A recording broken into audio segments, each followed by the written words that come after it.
Hey guys, good morning. Hey, I am doing some tough work today. It's called making San Juan worms. And if you're a guide and anywhere, well, Montana especially, you always have to fish San Juans. I mean, we don't like the nymph, but we do use them as a dropper a lot, and especially in the springtime. And I mass produce them. They're cheap to tie. If you buy them, they're expensive, and there are a couple easy ways to tie them where you can tie a ton of them in a relatively short period of time. And what I do is, I'll show you guys here real quick. I get the chenille and I slide all my beads onto the chenille. I use about a 3/8 millimeter bead, just big enough to get the hook through. So I'll slide, I already did this, I slide a whole bunch of beads through the chenille. So I have 20, 30, 50, in my case 10 dozen laying there. Then I'll cut them to length. So I cut them all 1.5 inches, 2 inches with the bead in the middle. So I have them all laying there.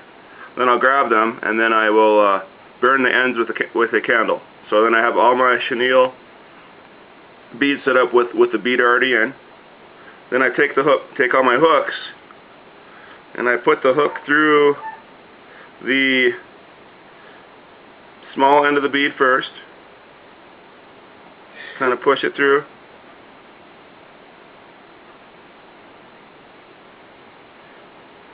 Like so. And I lay it in the vise, stick it in the vise like this. Then I use my kind of just like so. Now what I do is I tie back behind the bead. I'll wrap. I haven't done this all day until I do this one.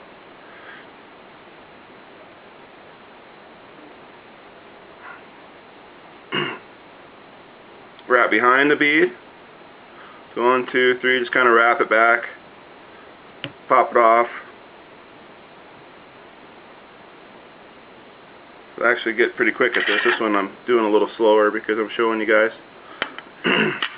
So I don't like going over the bead, so what I do is I wrap the back of the bead, I hold the bead down here, hold the chenille down, do 10, 15 wraps, so it's like this.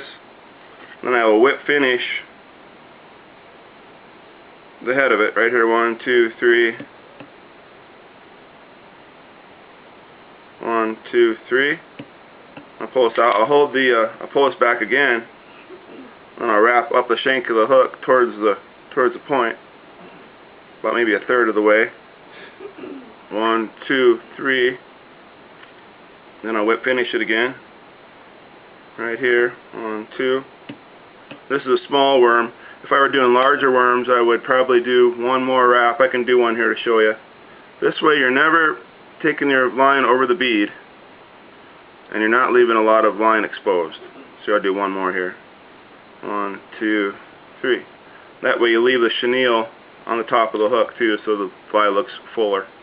This is a very small worm, but I like them small, and I start guiding on Wednesday. We've been floating a little bit, catching trout fishing's looking good, man.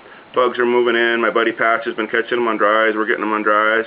Squalls are here, so we're ready to roll. But we do fish these as droppers in the morning until until it warms up a little bit, and then we just fish a single dry.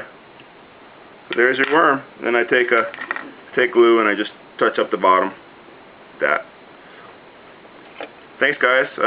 Class of Journey Outfitters, and hope to see you out there.